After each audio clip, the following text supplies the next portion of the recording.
Kevin, did you want to start by just telling us where we are at the moment? Okay, we're at the Old Bailey, Central Criminal Court, with Duncan Campbell, renowned journalist. He's covered my case extensively over the years. I was convicted here in 1996, 21st of March. Great. Duncan, so when did you first hear about what had happened to Kevin? Well, Right. I'm filming. who's that? Georgie Shipton. So there we go. Do you know who that was? That was Georgie Shipton, a cabbie, former. Sorry, Duncan, cut across you. He's in my book. He was the first prison officer I see in Belmar Special Secure Unit.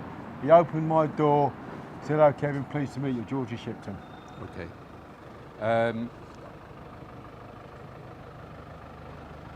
I'll just wait till this guy's gone past. Yeah, the murder of Robert McGill took place in 1994. I was the crime correspondent at The Guardian at that time. Hitman murders were very rare, and therefore I went down to the scene of the crime to report from there on the day. So I remember that case in great detail, partly to do with being there on just immediately after the crime.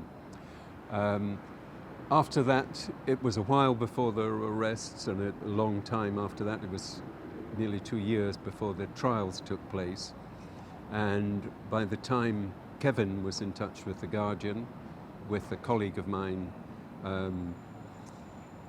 to explain what had happened to him, I was working in Los Angeles for The Guardian. So it was when I came back from there that I was asked by the news editor at The Guardian if I would go and see Kevin in prison in Frankland, because it looked like a very serious case of miscarriage of justice. And I went up to Frankland, interviewed Kevin. That was the first time we met there. And I was very impressed by what he had to say, and also impressed by the fact that he was still denying being involved.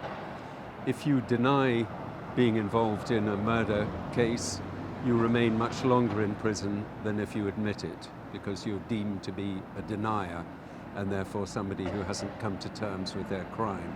Therefore, one tends to believe people who carry on denying their involvement rather than slip out of prison and live the rest of their lives normally. So that was one factor. The other factor was all the evidence that was since made apparent by Kevin's legal team. He had a very good lawyer, Maslin Merchant, who's much admired in the business for really getting involved in cases that he believes in. And so we carried on researching that case. We did at The Guardian a series called Justice on Trial, in which we would do films about particular miscarriage of justice cases, and Kevin's was one of the first that we did.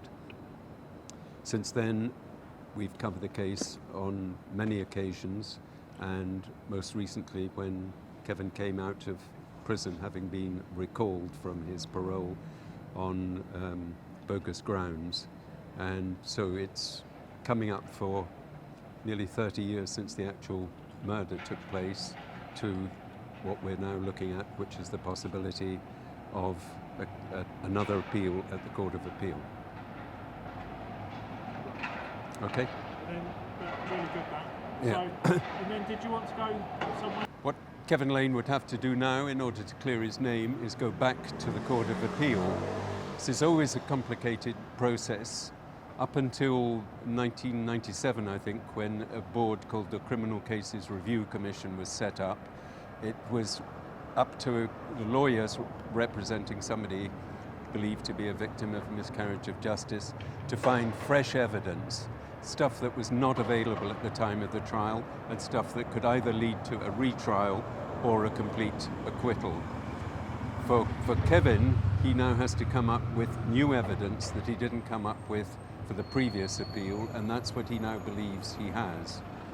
The history of miscarriages of justice in Britain was highlighted particularly by the cases of the Birmingham Six and the Guildford Four, some of whom emerged from this very court after they had been finally had their names cleared and been found to be innocent of the crimes of which they were convicted. After that, there was a kind of general acceptance that there had been many cases of miscarriages of justice, and the setting up in 1997 of the Criminal Cases Review Commission allowed people to put their cases forward. Since then, there's been hundreds of cases applying to be reviewed, very few succeeding, very few even making it as far as the Court of Appeal, one of them being Kevin's, and one of them, Kevin hopes now, would be going back again for a second appeal. But it's difficult to prove, and in a way the atmosphere in the country has changed slightly. The atmosphere in the judiciary has changed slightly, and people are less open to accepting that there have been serious miscarriages of justice.